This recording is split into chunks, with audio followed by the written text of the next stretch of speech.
Hi. இந்த video பார்க்குறதுக்கு முன்னாடி உங்ககிட்ட 2 கேள்வி கேட்டு நான் இந்த வீடியோவை ஸ்டார்ட் பண்ணுறேன். முடிஞ்சா அந்த 2 கேள்விக்கான ஆன்சரை கமெண்ட் பண்ணிவிட்டு இந்த வீடியோவை ஃபாலோ பண்ணிங்க. ஓகேவா? சேக்கிழார் பிள்ளைத்தமிழ் என்ற நூலை எழுதியவர் யார்? இதுக்கான க்ளூ என்ன அப்படின்னு பார்த்தோம்னா, இவர் சேக்கிழாரை அந்த சேக்கிழார் எழுதிய பெரிய புராணத்தை படிச்சுட்டு என்ன சொல்லியிருப்பார்னா, பக்தி சுவை நனி சொட்ட சொட்ட பாடிய கவி வளவ அப்படின்னு சொல்லிட்டு பெரிய புராணத்தையும் சேக்கிழாரையும் புகழ்ந்து சொல்லியிருப்பார். ஸோ அவர் தான் சேக்கிழார் பிள்ளைத்தமிழ் அப்படின்ற நூலை எழுதியிருக்காரு. ஒன்று. ரெண்டாவது கொஸ்டின் சேக்கிழார் புராணம். ஓகேங்களா? ஸோ சேக்கிழார் புராணம் அப்படின்ற நூலை எழுதியவர் யார்? இந்த 2 கொஸ்டினுக்கு முடிஞ்சால் ஆன்சர் கமெண்ட் பண்ணுங்கள். முடியாதவங்க கமெண்ட் பார்த்து ஆன்சரை தெரிஞ்சுக்கங்க. சரிங்களா? ஸோ வாங்க வீடியோக்குள்ளே போகலாம். சரி, நிறைய பேர் கமெண்ட் பண்ணியிருக்கீங்க. என்ன கமெண்ட்னா, சார் நான் படிக்கிறேன், பட் டெஸ்ட்டில் என்னோட மார்க் கம்மியாகிட்டே இருக்குது. நான் நல்லாவே படிக்கிறேன், புக்கில் கவர் பண்ணுறேன், பட் டெஸ்ட்டில் மார்க் வர மாட்டேங்குது அப்படின்னு நீங்கள் சொல்கிறீங்க இல்லையா? மார்க் ஏன் குறைஞ்சி, எந்த இடத்துல குறைஞ்சிச்சு அப்படின்றத நீங்கள் ஃபைண்ட் அவுட் பண்ணவே மாட்டிருக்கீங்க. சரிங்களா? டெஸ்ட்டில் மார்க் கம்மியாகுது, ஸோ எக்ஸ்ட்ரா ஏதாவது எஃபர்ட் போடணுமா அப்படின்றத யோசிக்காமல் உடனே அடுத்த டெஸ்ட்டை நோக்கி ஓடிடுறீங்க. இன்னொரு முறை எடுத்து படிச்சிங்கன்னா, அதே இடத்த இன்னொரு முறை எடுத்து படிச்சிங்கன்னா கண்டிப்பாக என்ன பண்ணால் அடுத்த டைம் உங்களுக்கு அந்த கொஸ்டின் வரும்போது, போன டைம் தான் நம்ம என்ன பண்ணோம், வீரமாமுனிவர்கள் வேறு யாரோ பேர் போட்டோம், இந்த வாட்டி என்ன பண்ணோம், கரெக்டாக நம்ம போடணும் அப்படின்றது மைண்டில் ஞாபகம் வரும். போன வாட்டி நான் தப்பு பண்ணனேன்றபோது ஒவ்வொரு வாட்டியும் அந்த கொஸ்டினை பார்க்கும்போது உங்களை உறுத்தணும், அந்த கொஸ்டின் சொல்லணும், போன வாட்டி என்ன தப்பாக போட்டடான்னு அந்த கொஸ்டின் உன்னை பார்த்து சிரிக்கணும். அந்தளவுக்கு நீங்கள் அதை பார்க்கணும். சரிங்களா? எல்லாமே சில ஹாய், வெல்கம் டு நியூ டிசிங். ஸோ டெஸ்ட் பேட்ச் நம்ம ஸ்டார்ட் பண்ணி இப்போ 4வது டெஸ்ட்டு போயிட்டுருக்கு. சரிங்களா? ஸோ ஆல்ரெடி நீங்கள் என்ன பண்ணிருப்பீங்கன்னா, ஒரு 3 டெஸ்ட்டு பார்த்துருப்பீங்க. இன்றைக்கி 4வது டெஸ்ட் நடந்துட்டுருக்கு. கொஸ்டினை பார்த்தவங்களுக்கு தெரியும், கண்டிப்பாக இது என்ன இருக்கும், சிலபஸ் வைஸான ஒரு புரிதல் உங்களுக்கு இப்போ கொஞ்சம் கொஞ்சமாக வந்துருக்கும். நிறைய பேர் நான் இப்போ ஜாயின் ஆகலாமா அப்படின்னு சொல்லி கேட்குறீங்க.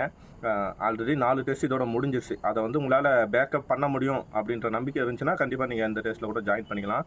ஸோ ஜாயின் பண்ணுறது ஒன்றும் பெரிய விஷயம் இல்லை. நான் ஆல்ரெடி ஒரு நம்பர் அனுப்பியிருக்கேன், டெலிகிராம் குரூப்லேயும் போட்டிருக்கேன், டிஸ்கிரிப்ஷன்லேயும் அந்த நம்பர் கொடுக்குறேன். அந்த நம்பருக்கு நீங்கள் 100 ருபீஸ் தான். ஸோ அந்த 100 ருபீஸ் எதுக்காகனா, நீங்கள் எல்லா டெஸ்ட்டும் கண்டினியூவாக எழுதணும் அப்படின்ற ஒரு இதுக்காக தான் அந்த 100 ருபீஸ் நான் ஃபீஸ் சார்ஜ் பண்ணுறேன். ஓகேங்களா? மற்றபடி எதுவும் இல்லை. ஓகே. நீங்கள் முதல் டெஸ்ட்டில் கொஸ்டின் எங்கேருந்து வந்தது, எப்படி வந்ததுனே தெரியாமல் இருக்கலாம். ஆனால் நீங்கள் 4th டெஸ்ட் நீங்கள் எழுதும்போது கண்டிப்பாக கொஸ்டின் இந்த சிலபஸ் ரிலேட்டடாக வந்திருக்கு அப்படின்றத நீங்கள் கண்டிப்பாக கண்டுபிடிச்சிருக்கலாம். சரிங்களா?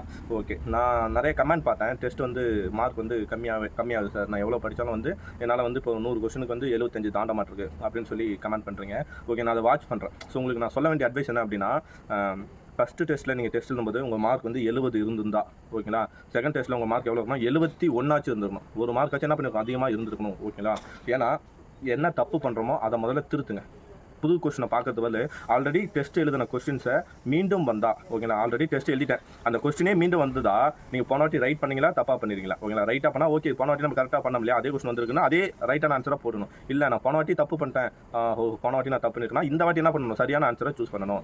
ஒவ்வொரு டெஸ்ட் எழுதி முடிச்ச பின்னாடி, ஓகேங்களா? முடிஞ்சால் நான் என்ன பண்ணுறேன், நான் டிஸ்கஷன் வீடியோ போடுறேன், ஆன்சர் எப்படி வந்ததுன்னு டிஸ்கஷன் வீடியோ போடுறேன். நான் போடலாம் என்ன, ஓகேங்களா? கீ ஆன்சர் வச்சு நீங்கள் செக் பண்ணுங்கள், ஒவ்வொரு இதாக டிஸ்கஸ் பண்ணுங்கள். யாராவது உங்கள் ஃப்ரெண்ட்ஸ் இருந்தாலோ இல்லை யாராவது ஒருத்தர் கூப்பிட்டோ, இல்லை நீங்கள் தனி விதமாக நீங்களே கொஸ்டின் ஆன்சர் வச்சு, ஓகே இதனால தான் இந்த ஆன்சர் வந்துச்சான்னு சொல்லி நீங்களே என்ன பண்ணணும், உங்களுக்குள்ள ஒரு டிஸ்கஷனை மேக் பண்ணுங்க. ஓகேங்களா? இதனால ஆப்ஷன் ஏ வரல, இதனால ஆப்ஷன் சி தான் ஆன்சராக வந்தது. ஓகேங்களா? ஸோ அப்படின்றத நீங்கள் கொண்டு வாங்க. புரிஞ்சுங்களா? ஓகே. இப்போ பிள்ளைத்தமிழோட முதல் பிள்ளைத்தமிழை எழுதியது யாருன்னா ஒட்டக்குத்தர், குலோத்துங்கன் பிள்ளைத்தமிழை எழுதினாருன்னு சொல்கிறோம். அதே பிள்ளைத்தமிழின் முன்னோடி யாருடா, முதல் பிள்ளைத்தமிழை எழுதுனதே ஒட்டக்குத்தர் தான். அப்போ முதல் பிள்ளைத்தமிழின் முன்னோடினாலும் அவர் தானே ஆன்சராக வரணும் அப்படின்னு நீங்கள் கேள்வி கேட்கணும்ல. ஆனால் முதல் பிள்ளைத்தமிழின் முன்னோடி என்று அழைக்கப்படுவர் யாருன்னா பெரியாழ்வார், அவர் வராது. ஸோ இந்த இடத்துல கொஸ்டின் ரைஸ் ஆகும், ஏன் இவரை போடாமல் நம்ம இவரை போடுறோம், ஆப்ஷன் பி வராமல் ஆப்ஷன் ஏன் வருது. ஏன்னா பெரியாழ்வார் தான் என்ன பண்ணியிருக்காரு, முதல்ல கண்ணனை, அதாவது திருமால் என்ன பண்ணியிருக்காரு, ஒரு குழந்தையாக பாவித்து அவருக்கு தாலாட்டு பாடியிருப்பார். ஓகேங்களா? ஸோ நம்ம பிள்ளை தமிழ் என்ன அர்த்தம், ஒரு மன்னனையோ இல்லை ஒரு அரசனையோ இல்லை ஒரு கடவுளையோ ஒரு தலைவனையோ அல்லது ஒரு கடவுளையோ குழந்தையாக பாவித்து 10 பருவங்கள் அமைய பாடப்படுவதுதான் பிள்ளை தமிழ். இதுதான் இலக்கணம், பிள்ளை தமிழுக்கான இலக்கணம். அதை அன்னைக்கே என்ன பண்ணியிருக்காரு, ஓகேங்களா? 10 பருவங்கள் பாடலை, ஆனால் குழந்தையாக பாவித்து என்ன பண்ணியிருக்காரு, பிள்ளை தமிழ் இலக்கணத்தை பாடியிருக்காரு. ஸோ அதனால பிள்ளை தமிழில் முன்னோடி யாருன்னு பார்த்தோம்னா பெரியாழ்வார். பிள்ளை தமிழ் முதலில் தமிழ் அமைந்த பிள்ளை தமிழ், அந்த இலக்கணத்தின் அடிப்படையில் அமைந்த பிள்ளை தமிழ் இலக்கியம் முதல்ல வந்துச்சுன்னா அது யாருன்னா நம்மளோட ஒட்டக்குத்தர், ஓகேங்களா? குலோத்துங்கன் பிள்ளை தமிழ். அதே பிள்ளை தமிழை நிறைய பிள்ளை தமிழை பாடி பிள்ளை தமிழோட சிறப்பான ஒருத்தர் யார் அப்படின்னு கேட்டோம்னா குமரகுருவர். பிள்ளை தமிழ் பாடுவதில் வல்லவர் யாருன்னு கேட்டோம்னா குமரகுருவர். மீனாட்சி அம்மன் பிள்ளை தமிழ், குமாரசாமி பிள்ளை தமிழ், ஓகேங்களா? ஸோ எவ்வளோ பாடியிருக்காரு இல்லையா? ஸோ அது அவர் ஆன்சராக வராது. ஸோ இதுதான் ஒரு கொஸ்டினுக்கு ஏன் இந்த ஆன்சர் வரல, இந்த ஆன்சர் வருது அப்படின்றத நீங்கள் முதல்ல உணருங்க. புரிஞ்சு படிங்க, மனப்பாடம் பண்ணாதீங்க. ஓகேங்களா? உங்களுக்கு பலமுறை நான் சொல்லியிருக்கேன், சார் எப்படி சார் ஒரு பாடலை புரிஞ்சு படிக்கிறது, எப்படி சார் அந்த பாடலை நான் எனக்கு மெமரி ஆக மாட்டேருக்கு சார். நீங்கள் மெமரி பண்ணணும்னு அவசியமே கிடையாது. ஓகேவா? அந்த பாடலோட கதை என்ன, ஸ்டோரி என்ன, ஸோ இவ்வளோ தான். ஒவ்வொரு பாடலையும் நம்ம புரிஞ்சு படிக்கணும். ஓகேங்களா? முத்தொள்ளாயிரம் பாடல் இருக்குது. இந்த முத்தொள்ளாயிரம் பாடல் ஏன் இது சேர மன்னனோட பாட்டு நீங்கள் படிச்சுட்டு வரீங்க, பாட்டை படித்து அந்த பாட்டில் இருக்கிறத வச்சு தான் நம்ம சேரமன்னன் சொல்லணும். வானவன் ஓகேங்களா, வானவன் என்று அழைக்கப்பட்டவன் யார் ஓகேங்களா. அப்போ வானவன்றது சேரனுக்கான பட்டம். ஸோ அப்போ வானவன் என்ன வரணும், சேரன் வந்துடணும். மாறன் ஓகேங்களா, மாறனா யார், பாண்டியனுக்கு அளிக்கப்பட்ட பட்டம் மாறன். அப்போ மாறனா பாண்டியன், அந்த வார்த்தை இருந்தாலே அது பாண்டியன் மன்னனை குறிக்குதுன்னு நினைக்கணும். கிள்ளி, வளவன் ஓகேங்களா, இந்த மாதிரி பேர்லாம், சென்னி, இந்த மாதிரி பேர்லாம் யாருக்கு வரும், சோழனுக்கு வரும். அப்போ இந்த வார்த்தை வளவன்ற வார்த்தையின் மூலியமா ஓகேங்களா நம்ம யார் குறிக்குது, சோழன் குறிக்குது. அப்போ இந்த பாட்டு சோழனுக்கானது அப்படின்ற அண்டர்ஸ்டாண்ட் வரணும். அதை முதல்ல புரிஞ்சுங்க சரிங்களா. இன்னும் மெமரி பண்ணிட்டே இருக்காங்க. புறநானூறு எப்படி படிக்கணும்னு சொன்னேன், அகநானூறு எப்படி படிக்கணும்னு சொன்னேன். அந்த மாதிரி கஷ்டமான பாடலில் படிச்சாலும் ஈஸியாக இருக்கிற பாடலில் படிச்சுட்டு போயிடலாமே ஓகேங்களா. ஸோ எதுக்குமே உங்களை நீங்களே என்ன பண்ணிக்காதீங்கன்னா டிஸ்கரேஜ் பண்ணிக்காதீங்க. நான் 4வது டெஸ்ட் வந்துட்டேன், மார்க் கம்மியாகுதுன்னு டிஸ்கரேஜ் பண்ணிக்காதீங்க. என்ன தப்பு பண்ணுறீங்கன்னு பாருங்கள்.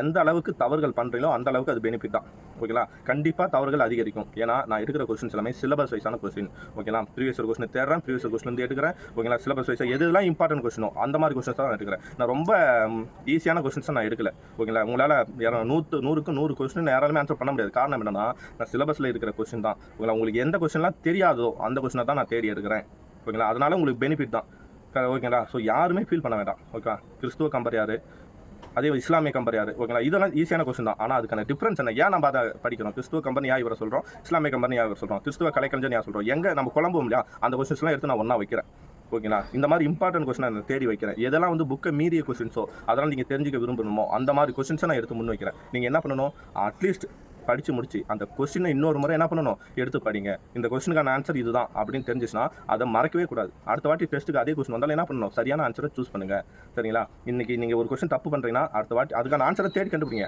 எதனால் தப்பு பண்ணுறதை மீண்டும் எடுத்து படிங்க. அப்படி படிச்சுட்டு நெக்ஸ்ட் டைம் அந்த கொஸ்டின் எந்த டெஸ்ட் எழுதினாலும் சரி, எந்த இடத்துல யாராவது ஒரு கொஸ்டினை பார்த்தா கூட அந்த கொஸ்டின் வந்தால் கரெக்டாக என்ன பண்ணணும், போன வாட்டி நான் தப்பு பண்ணால் இந்த வாட்டி நான் தப்பே பண்ண மாட்டேன்னு சொல்லி அடிச்சு போடுங்க ஓகேங்களா. கொஸ்டினை வந்து முழுசாக படிங்க.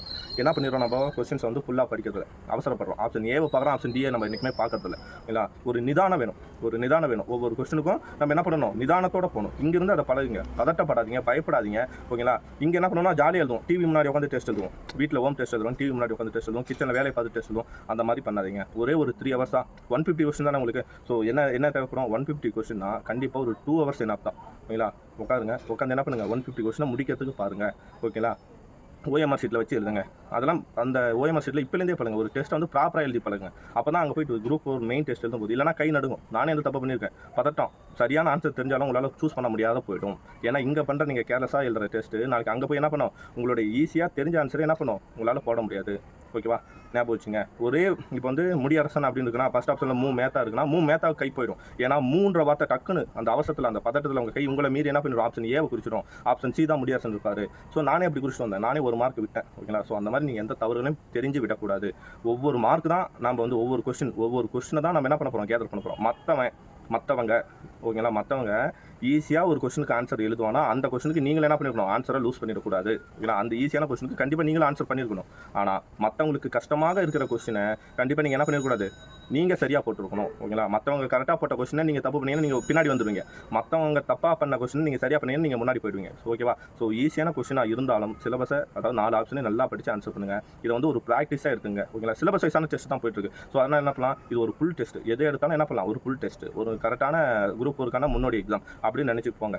மனப்பாடம் பண்ணாதீங்க, புரிஞ்சு படிங்க சரிங்களா. சினிமா பாடல்களை நம்ம எப்படி யாராவது உங்களுக்கு விளக்கம் சொல்லி தராங்களா, இல்லை சினிமா பாடலில் பாட இல்லை, அது பார்க்க நமக்கு என்ன வருது, அந்த வந்து மைண்டில் பதிஞ்சிருது. அதே போல் தான் ஒரு செய்யுளோ, அந்த செய்யுளில் வந்து ஆழமாக படிச்சிங்க, அதோட மீனிங் தெரிஞ்சு படிச்சிங்கன்னா அந்த கதையை ஞாபகம் வச்சிங்கன்னா ஈஸியாக புரிஞ்சு போயிடும். பெரிய புராணம் எடுத்துனா புது புக்கில் ஒரு பெரிய புராணம் இருக்கும், பழைய புக்கில் ஒரு பெரிய புராணம் இருக்கும். அவ்வளோதான். பழைய புக்கில் வந்து யாருக்கும் திருநாவுக்கரசோட வாழ்க்கை வரலாறு சொல்கிற பெரிய புராணம். அதாவது அப்புதி அடிகள் ஒருத்தர் இருப்பார், அவர் வந்து எல்லாத்துக்கும் திருநாவுக்கரசன் பேர் வச்சிருப்பாரு ஓகேங்களா. அவர் வந்து ஒரு தண்ணீர் பந்தல் வச்சிருக்காரு, அந்த தண்ணீர் பந்தலுக்கு திருநாவுக்கரசர் உண்மையான திருநாவுக்கரசரே வராது, தண்ணி குடிக்கிறாரு. குடிக்கும்போது பேரெல்லாம் கேட்குறாரு, ஓ நமக்கு இப்படி ஒரு பக்தனா அப்படின்னு சொல்லிட்டு அவர் வீட்டுக்கு சாப்பிட போறாரு. அவர் சாப்பிட போகும்போது அவரோட மூத்த பையன், அவர் பேரும் திருநாவுக்கரசர் தான், அவரை போய் என்ன பண்றாரு, போய் வாழை இலை எடுத்துடுவான்னு சொல்லும்போது அவர் வாழை இலை இருக்கும்போது அவரோட அம்கைனா அகம் கூட்டல் கை, அம்கை எப்படி பார்த்தீங்கன்னா அகம் கூட்டல் கை, உள்ளங்கையில் பாம்பு குத்திடுது. அப்போ திருநாவுக்கரசர் வந்து அதை சொல்லாமலே என்ன பண்றாங்க, திருநாவுக்கரசருக்கு சாப்பாடு போட்டு பரிமாறாங்க. அவங்களோட முகம் வாடி இருக்கிறத கண்டுபிடிச்சு என்னன்னு கண்டுபிடிச்சிருக்காரு. அப்போ வந்து சொல்றாங்க இந்த மாதிரி இறந்துட்டாங்கன்னும் போது இவர் என்ன பண்றாரு, பாம்பு கடி திறந்தவரை ஒன்றுக்கலாம் அப்படின்னு சொல்லி ஒரு பதிகத்தை பாடி, ஒன்றுக்கலாம் அப்படின்ற பாட்டை பாடி அவரை உயிரோட எழுப்புறாரு. இதுதான் ஒரு கதை, முடிஞ்சு போச்சு. ஒரு பாட்டு, அவ்வளோதான். அது பெரிய 10 பாட்டு இருக்கும், அவ்வளோதான், ஈஸியாக முடிச்சாச்சு. புது புக்கில் என்ன இருக்கும், பெரிய புராணம் சோழ நாட்டோட வளமையை பற்றி சொல்லும், சோழ நாடு இப்படி இருக்குது அப்படி இருக்குன்ற வளனை பற்றி சொல்லும்.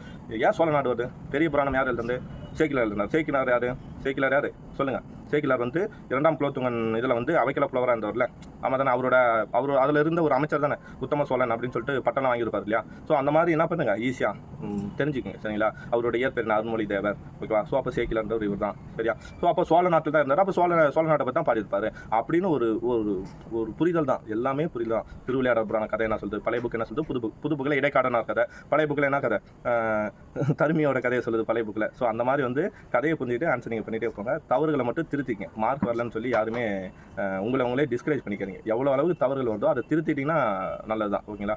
ஓகே, நீங்கள் ஏதாவது டவுட்டாக இருந்ததுன்னா கமெண்ட் பண்ணுங்கள். ஸோ அடுத்த டெஸ்ட் வந்து இன்னும் இம்ப்ரூவ் பண்ணிகிட்டே போவாங்க, சரிங்களா. மேக்ஸ் அதே மாதிரி தான், மேக்ஸ் வந்து புக்கில் இருக்கிற சமம் ப்ரீவியஸ் இயர் கொஸ்டின் தான் எடுத்து வைக்குது. அதை வந்து நீங்கள் என்ன பண்ணுங்கன்னா, இந்த கணக்குக்கு இந்த ஆன்சர், ஓகேவா. ஸோ புக்கில் இருக்கிற கணக்கு அந்த ஒன்று அதே கொஸ்டின் ரிப்பீட் ஆகலாம், அப்படி இல்லைன்னா என்ன ஆகும், சேம் மெத்தடில் கொஸ்டின்ஸ் வரலாம், ஓகேவா. ஸோ மேக்ஸுக்கும் ரொம்ப முக்கியத்துவம் கொடுங்க. தமிழ் மேக்ஸ் இந்த மந்தில் நம்ம முடிச்சிட்டோம், அதாவது மார்ச்க்குள்ளே நம்ம முடிச்சிட்டோம் அப்படின்னா அடுத்தது இருக்கிற ஏப்ரல் மேலே நம்ம என்ன பண்ணலாம், ஜிகேவை கவர் பண்ணிடலாம், ஓகேங்களா. ஸோ முழுக்க தமிழ் 100 + மேக்ஸ் 25, இந்த 125க்கு 119 மார்க், ஓகேங்களா. 120 மார்க்கை நம்ம தொட்டே ஆகணும். அதுக்காக தான் நான் கொஸ்டின்ஸை சிலபஸ் வைஸாக எடுக்கிறேன். எந்த ஒரு டவுட்னாலும் கமெண்ட் பண்ணுங்கள். மார்க் லெஸ் ஆகுது, மார்க் கம்மியாகுதுன்னு சொல்லி உங்களை டிஸ்கரேஜ் பண்ணிக்காதீங்க, சரிங்களா. நிறைய நேரம் படிங்க, நிறைய டைம் ஸ்பெண்ட் பண்ணுங்கள். ஒரு டெஸ்ட்டுக்கு ஒரு முறை படிக்காதீங்க, ஓகேங்களா. நிறைய பேர் என்ன சொல்கிறோம், சார் நான் படித்தேன் மைண்டில் நிற்க மாட்டேது அப்படின்றீங்க. ஒரு முறை படித்தா நிற்கவே நிற்காதே. ஃபஸ்ட்டு ஒரு முறை படிங்க, ஓகேங்களா. 2வது முறை இன்னும் கொஞ்சம் படிங்க, ஓகேங்களா. ஒரு டெஸ்ட்டு 3 நாள் டைம் இருக்குது, ஒரு டெஸ்ட்டு 3 நாளுக்கு ஒரு முறை ஒரு டெஸ்ட்டு. அப்போ என்ன பண்ணலாம், ஓகே, இப்போ நாளைக்கு ஃபஸ்ட்டு ஒரு முறை ஜஸ்ட் வாசிச்சு விட்டுருங்க. 2வது முறை இன்னும் கொஞ்சம் அழுத்தமாக படிங்க, ஓகேங்களா. முதல் முறை படிக்கும்போது தான் உங்களுக்கு என்ன ஆகும், டைம் அதிகமாகும். 2 நாள் ஆகுதுன்னு வச்சுங்க, ஃபஸ்ட்டு முறையே படிங்க. ஸோ 2 நாள் ஆகுது, 3ஆவது நாள் ஒரு நாள் இருக்குல்ல, ஓகேங்களா. என்ன பண்ணலாம், வேகமாக படிச்சு முடிக்கலாம், சீக்கிரமாக படிச்சு முடிச்சுட்டு அன்றைக்கி சாயந்தரம் தானே டெஸ்ட் வருது, 6:30 மணிக்கு மேலே தான் கொஸ்டின் வருது. ஸோ அப்போ என்ன பண்ணலாம், ஈஸியாக அந்த டெஸ்ட்டை வந்து அட்டன் பண்ணிக்கலாம். முடிஞ்ச வரை 3 டைம், ஒரு டெஸ்ட் வந்து 3 டைம் படிச்சுட்டு அதை அப்ளை பண்ணுங்கள். அதையும் மீறி தப்பு பண்ணுறீங்களா, என்ன பண்ணுங்கள், எதெல்லாம் தப்பு பண்ண, இவ்வளோ படிச்சு நான் தப்பு பண்ணுறேன் அப்படின்னு சொல்லிட்டு அந்த தப்பு பண்ண கொஸ்டின்ஸை எடுத்து நோட்டில் எழுதி கூட வைங்க, ஓகேங்களா. இல்லை எதனால் தப்பு பண்ணுறதே தேடுங்க, கொஸ்டினுக்கான ஆன்சர் டிஸ்கஷன் வீடியோ பாருங்கள், ஓகேங்களா. அப்படி பார்த்து அடுத்த டைம் அதை தப்பு பண்ணாமல் பாருங்கள். ஸோ இதுதான் உங்கள் மார்க் வந்து இன்க்ரீஸ் பண்ணுறதுக்கான வழி. சிலபஸ் வைஸாகவே போங்க, எல்லா மெட்டீரியல்ஸும் எல்லா இதுவுமே நான் குரூப்பில் அனுப்புகிறேன், அதை யூஸ் பண்ணிக்கோங்க. Thank you bye new.